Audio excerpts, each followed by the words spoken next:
સાબરકાંઠા જિલ્લાના Himmatnagar B division police મથકે ₹5.44 કરોડથી વધુની છેતરપિંડી મામલે ફરિયાદ નોંધાઈ છે।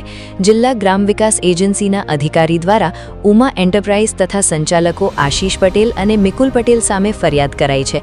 આરોપીઓએ ટેન્ડર પ્રક્રિયામાં ₹24 લાખથી વધુની બનાવટી બેંક સિક્યોરિટી ડિપોઝિટ રજૂ કરી હોવાનો આક્ષેપ છે। પોલીસે ગુનો નોંધી વધુ તપાસ હાથ ધરી છે।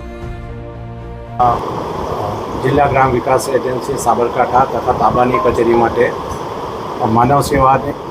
માનવબળની સેવા માટે અત્રેથી જેમ પોર્ટલ પર 2024માં ટેન્ડર કરવામાં આવેલ હતું, જે અન્વયે ઉમા એન્ટરપ્રાઇઝ ગાંધીનગરને આ બાબતે વર્ક ઓર્ડર મળેલ હતો।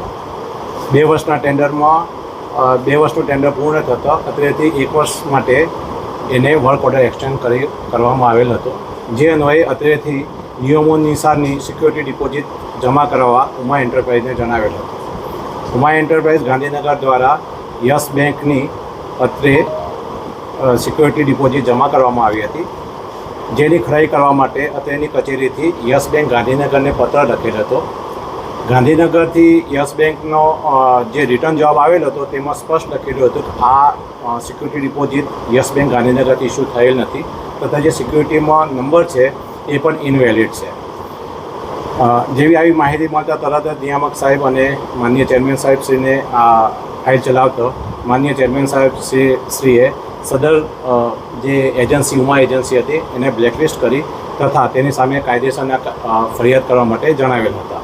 ટેન્ડર કેટલાનું હતું? ટેન્ડર સર શરૂઆતમાં જે કર્યું હતું આપણે એ 5.44 લાખનું હતું। અને કેટલા ટકા ડિપોઝિટ હતી?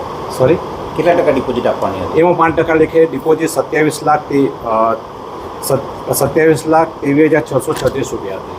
કોના ફરિયાદ ઉમા એજન્સીના જે 2 સંચાલકો છે એમાં આશીષ પટેલ અને મિકુલ પટેલ સામે કરવામાં આવેલ છે।